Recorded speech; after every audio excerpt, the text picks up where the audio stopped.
Back in the 70s, parents barely even watched their kids. Kids had infinitely more freedom, and they were always outside with their friends doing pretty much whatever they liked. This video is dedicated to all the 70s kids and teenagers out there who grew up during a time of disco, bell-bottoms, and Tang. So sit back, relax, and get ready to feel nostalgic for the carefree days of your youth. Who can forget the thrill of watching Star Wars for the first time, or the excitement of waiting for the next episode of The Brady Bunch? In the 1970s, we didn't have the luxury of streaming or on-demand TV. We had to wait for our favorite shows to air at a specific time and day. And that wait was agonizing. The fact that not only did you have to wait for something to air on TV to see it, but also that you couldn't pick from more than a handful of channels would blow some kids' minds. It was a time of great anticipation. We'd count down the days, hours, and minutes until our show was on. We'd always pore over TV guides and schedules, circle the shows we wanted to watch, and plan our evening around them. It was a ritual, a special event that we looked forward to all week. And then, the moment of truth. We'd gather around the TV, eager to watch our favorite show live. It was a communal experience, sharing the excitement and laughter with family and friends. Some of the most iconic TV shows of the 1970s include The Brady Bunch, The Partridge Family, Sesame Street, The Muppet Show, and Charlie's Angels, among others. Waiting for a favorite TV show in the 70s was a favorite experience that we'll never forget, just like we can never forget the joy of riding in cars without a seatbelt. Of course, we know that riding in cars without buckling in is incredibly reckless and irresponsible. But back in the 1970s, nobody cared. This meant that a lot of people, kids included, piled into metal death traps without thinking about buckling in. Back then, we'd pile into cars like sardines, laughing and joking as we hit the road. It was a symbol of freedom and adventure. We'd drive for hours, singing along to our favorite tunes, playing games, enjoying the wind in our hair, and making memories that would last a lifetime. And whenever we didn't have a ride, we'd often hitchhike. We'd stick out our thumb and wait for someone to pick us up. It was a common way to get around.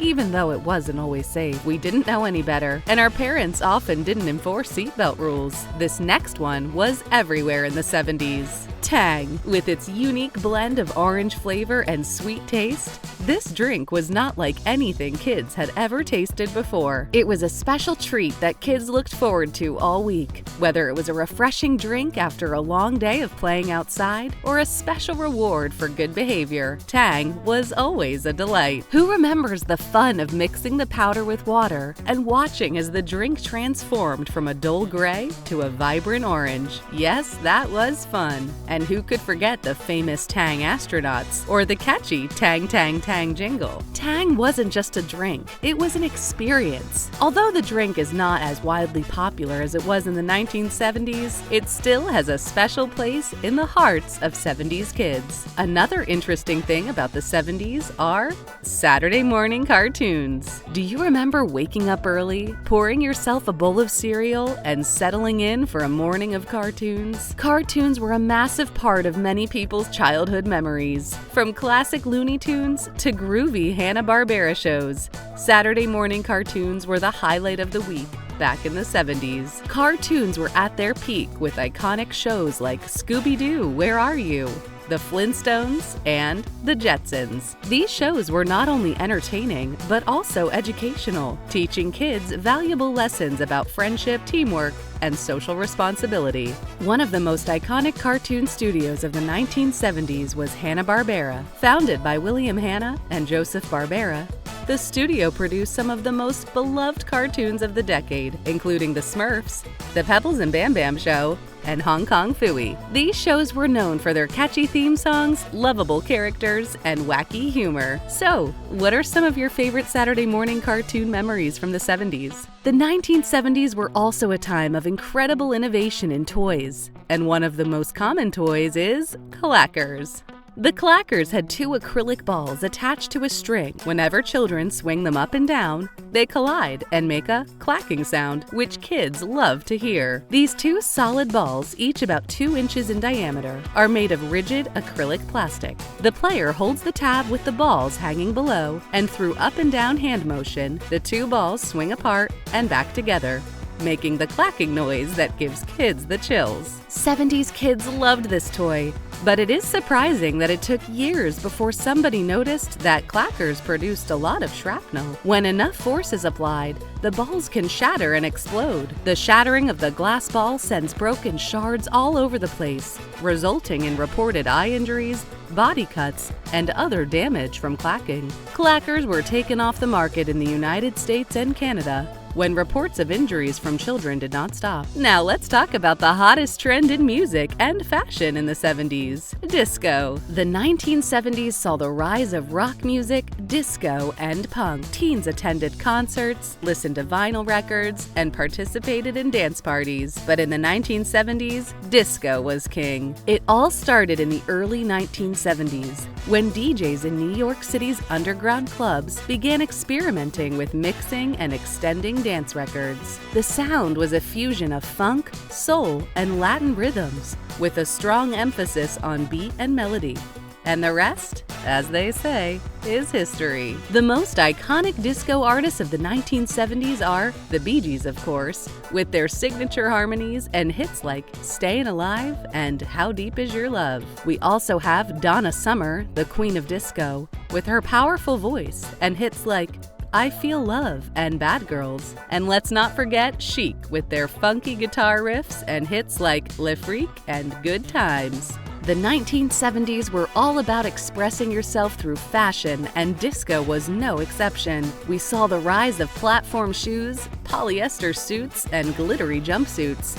And there were also iconic disco hairstyles with their feathered layers and afros. So what was disco culture all about? Well, it was a time of freedom and self-expression, when people came together to dance, socialize, and have a good time. Disco clubs like Studio 54 and Xenon were the epicenter of disco culture, with their elaborate decorations, flashy lighting, and non-stop dancing. Next on the list, we have movies and drive-ins. In the 70s, going to the movies was a total adventure. We'd pile into the car with blankets and snacks in tow and head to the drive-in on Friday nights. The drive-in was like a magical kingdom with its own special rules and rituals. We'd hook up the speaker to the car window and settle in for a night of movies under the stars. Some of our favorite movies of the 70s include blockbuster hits like Jaws and Star Wars, to family favorites like The Apple Dumpling Gang and The Bad News Bears. There was something for everyone at the drive-in. And who could forget the iconic drive-in movies of the 70s like American Graffiti and The Rocky Horror Picture Show? What made the drive-in experience so special? Well, it was a combination of things. First, it was exciting to watch a movie under the stars, with the sound of crickets and the rustle of leaves in the background. Then, there was the freedom of being able to get up and move around during the movie, whether it was to grab a snack or to stretch your legs. And finally, there was the sense of community that came with watching a movie with a bunch of other people, all gathered together in the same place. Moving on to the fashion trend in the 70s, we have bell-bottom jeans. The 1970s was a decade of vibrant fashion.